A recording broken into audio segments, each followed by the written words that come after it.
వచ్చేసింది ఆది శ్రావణం షాపింగ్ అంతటికి అతిపెద్ద కేజీ సేల్ తో పాటు up to 61% of 1+1 offers, combo offers ఇంకా మరెన్నో. CMR shopping mall. కడపను మళ్లీ ఫ్యాక్షన్ రోజుల్లోకి తీసుకెళ్తున్నారా అంటే అవుననే సమాధానం వస్తోంది.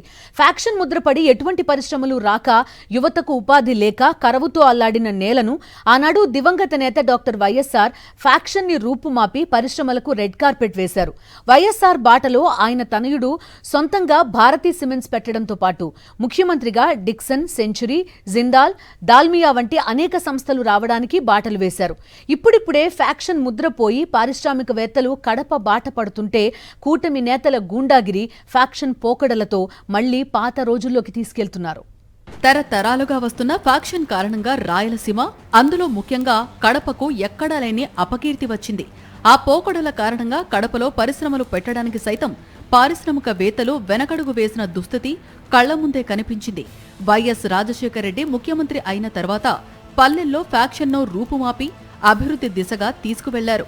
ఫ్యాక్షన్ వదిలితేనే మన పిల్లలకు భవిష్యత్తు ఉంటుందని చెప్పి పరిశ్రమలకు పెద్దపీట వేశారు. వైఎస్ఆర్ హయాంలో అనేక పరిశ్రమలు కడపకు వచ్చాయి. వీటి వల్ల యువతకు ప్రత్యక్షంగా, పరోక్షంగా ఉపాధి కూడా లభించింది. ఆ తర్వాత వచ్చిన ప్రభుత్వాలు కడపకు ఒక్క పరిశ్రమ కూడా తీసుకురాలేకపోతే వైఎస్ జగన్ ముఖ్యమంత్రిగా మళ్లీ పారిశ్రామికవేత్తలకు రెడ్ కార్పెట్ వేశారు. ఫ్యాక్షన్ చరిత్ర నుంచి పారిశ్రామిక వాడల దిశగా కడపను తీర్చిదిద్దారు. వైఎస్ఆర్ ముఖ్యమంత్రిగా ఉన్నప్పటి నుంచి వైఎస్ జగన్ తానే సొంతంగా భారతీ సిమెంట్స్ ఏర్పాటు చేయడంతో పాటు ఆయన చొరవతో దాల్మియా వంటి అనేక పరిశ్రమలు కడపకు వచ్చాయి. వీటితో పాటు పులివెందులలో గోవిందరాజా టెక్స్టైల్స్, గ్యాస్ ఫ్యాక్టరీ ఏర్పాటయ్యేలా చేశారు. అలాగే కొప్పర్తి పారిశ్రామిక పార్కులో పరిశ్రమల ఏర్పాటుకు సానుకూల పరిస్థితులను తీసుకొచ్చారు. గతంలో మనం చూశాం, ఈ కడప జిల్లాలో కానీ పక్క జిల్లా కర్నూలు జిల్లాలో విపరీతమైన ఫ్రాక్షన్ ఉన్న పరిస్థితి. రాజశేఖర రెడ్డి గారు ముఖ్యమంత్రి అయిన తర్వాత ఇక్కడ పరిశ్రమలు తీసుకురావాలి, పారిశ్రామిక అభివృద్ధి జరిగితేనే ఇక్కడ ఉద్యోగ మరియు ఉపాధి అవకాశాలు లభిస్తాయి మెండుగా. అప్పుడే ఏదైతే ఫ్రాక్షనిజాన్ని మనం రూపుమాపచ్చు అని చెప్పి ఒక ఆలోచన చేసి ఆ రోజు ఆ మహానేత దివంగత ముఖ్యమంత్రి డాక్టర్ వైఎస్ రాజశేఖర రెడ్డి గారు మరి వైఎస్ఆర్ కడప జిల్లాలో అనేక సిమెంట్ పరిశ్రమలు తీసుకురావడం జరిగింది. కానీ ఇవాళ ఈ కూటమి ప్రభుత్వం అధికారంలోకి వచ్చిన తర్వాత మరి ఏ రకంగా ఈ జిల్లాలో ఉండే తెలుగుదేశం పార్టీకి సంబంధించిన నాయకులు మరి ఈరోజు అన్ని పరిశ్రమలు మూతపడే విధంగా పరిశ్రమల యాజమాన్యం మీద ఈరోజు ఒత్తిడి తీసే కార్యక్రమం తీసుకురావడం జరుగుతూ ఉంది. ఇప్పుడు కూటమి ప్రభుత్వం వచ్చింది. కొత్త పరిశ్రమల సంగతి దేవుడెరుగు. ఉన్న పరిశ్రమలు పారిపోయేలా కూటమి ఎమ్మెల్యేలు గుండాగిరికి దిగుతూ పాత రోజుల్లోకి తీసుకెళ్తున్నారు. మొన్నటికి మొన్న అల్ట్రాటెక్ సిమెంట్ ఫ్యాక్టరీకి ముడిసరుకు రాకుండా అక్కడి బీజేపీ ఎమ్మెల్యే ఆదినారాయణ రెడ్డి దౌర్జన్యం చేసి నెల రోజుల పాటు ఉత్పత్తిని ఆపేశారు. అంతకుముందు అదానీ హైడ్రో పవర్ ప్లాంట్లో కాంట్రాక్టు కోసం ఆదినారాయణ రెడ్డి గుండాలు ఏకంగా ప్లాంటు క్యాంపు కార్యాలయంలోనే దాడికి దిగారు. ఇక ఆర్టీపీపీలో ఫ్లై యాష్ ట్రాన్స్పోర్ట్ విషయంలో జేసీ ప్రభాకర్ రెడ్డి, ఆదినారాయణ రెడ్డిల మధ్య జరిగిన వార్ అందరికీ తెలిసిందే. అదే బాటలో నేడు కమలాపురం ఎమ్మెల్యే పుత్తా చైతన్యరెడ్డి తన నియోజకవర్గ పరిధిలో ఉన్న భారతీ సిమెంట్స్ పై కక్ష సాధింపులకు దిగారు. భారతీ సిమెంట్స్ కు మైన్స్ నుంచి రావాల్సిన సున్నపు రాయిని అడ్డుకుంటూ ఫ్యాక్షన్ పోకడలకు తెరలేపుతున్నారు. అంతకుముందు మైనింగ్ లైసెన్సు రద్దు చేసేందుకు చంద్రబాబు ప్రభుత్వం కుట్రలు చేస్తే యాజమాన్యం కోర్టును ఆశ్రయించింది. జగన్ను ఎలాగైనా దెబ్బ కొట్టాలని కూటమి నేతలు చేయని ప్రయత్నాలు లేవు. ఎవరైనా సరే పరిశ్రమను స్థాపించాలంటే స్థానికంగా ఉండబడిన ఆ ప్రాంతంలో ఉండబడిన కూటమి యొక్క పాలకులకు, ఎమ్మెల్యేలకు, మంత్రులకు, నారా లోకేష్ గారికి, చంద్రబాబు నాయుడు గారికి వారి వారి స్థాయిని బట్టి కప్పం కట్టాల, కమిషన్ ఇవ్వాల, కాంట్రాక్టు వర్కులు ఇవ్వాల. ఇది ఈ రాష్ట్రంలో పరిశ్రమ స్థాపించడానికి కావలసినటువంటి అర్హత. కడప జిల్లా కమలాపురం తాలూకాలో ఉండే భారతీ సిమెంట్ ఫ్యాక్టరీ జగన్మోహన్ రెడ్డి గారికి భాగస్వామ్యం ఉండే కంపెనీ సిమెంట్ ఫ్యాక్టరీ.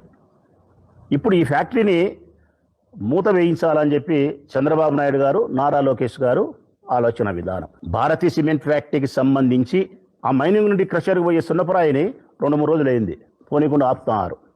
తెలుగుదేశం పార్టీకి సంబంధించినటువంటి రౌడీలు కావచ్చు, తెలుగుదేశం పార్టీకి సంబంధించినటువంటి ఎమ్మెల్యేల యొక్క అనుచరులు కావచ్చు, చంద్రబాబు నాయుడు, నారా లోకేష్ యొక్క ఆదేశాల మేరకు ఆపుతున్నారు. వీళ్ళకి నష్టం కలిగితే చంద్రబాబు నాయుడుకు లోకేష్ గారికి మానసికమైనటువంటి రాక్షస ఆనందం కలుగుతుంది. జగన్మోహన్ రెడ్డి గారికి ఎంత నష్టం కలుగుతుందో, చంద్రబాబు నాయుడు గారికి లోకేష్ గారికి ఎంత ఆనందం కలుగుతుందో, ఆ రెండింటిని మించిన నష్టం జరిగేది కార్మికులకు. ఒక్క భారతీయ సిమెంట్ ఫ్యాక్టరీ ద్వారా ప్రత్యక్షంగాను పరోక్షంగాను 15,000 మంది జీవనోపాధి కలుగుతూ ఉంది కార్మికులకు. నారా లోకేష్ గారు, చంద్రబాబు నాయుడు గారు వాస్తవానికి వీరు పారిశ్రామికవేత్తలకు వేసింది రెడ్ కార్పెట్ కాదు ప్రజలారా, కానే కాదు. తెలుగుదేశం పార్టీ నాయకులకు కప్పమనే కార్పెట్ వేసినారు. పరిశ్రమలపై గుండాగిరి జరుగుతోంది, చర్యలు తీసుకోండి మహాప్రభో అని జిల్లా అధికారులకు విన్నవించినా ఫలితం లేకుండా పోయింది. జిల్లాలో పరిశ్రమల పట్ల బాధ్యత తీసుకోవాల్సిన కలెక్టర్ భారతీ సిమెంట్స్ పై పచ్చమూకలు చేస్తున్న అరాచకాన్ని అడ్డుకోలేకపోయారు. మరోవైపు తమ పరిశ్రమకు రక్షణ కల్పించండి అని జిల్లా ఎస్పీకి విన్నవిద్దామని భారతీ సిమెంట్స్ యాజమాన్యం వెళితే కనీసం అపాయింట్మెంట్ కూడా ఇవ్వలేదు. పై స్థాయి నుంచి వచ్చిన ఆదేశాలతోనే కూటమి నేతలు, అధికారులు మూకుమ్మడిగా భారతీ సిమెంట్స్ పై దాడికి దిగుతున్నారనే భావన స్పష్టంగా కనిపిస్తోంది. దీంతో యాజమాన్యం హైకోర్టును ఆశ్రయించాల్సి వచ్చింది. ఈ ప్రభుత్వం వచ్చిన తర్వాత 2 సంవత్సరాల్లో ఉండే చిన్న చిన్న పరిశ్రమలు మూసేస్తున్నారు.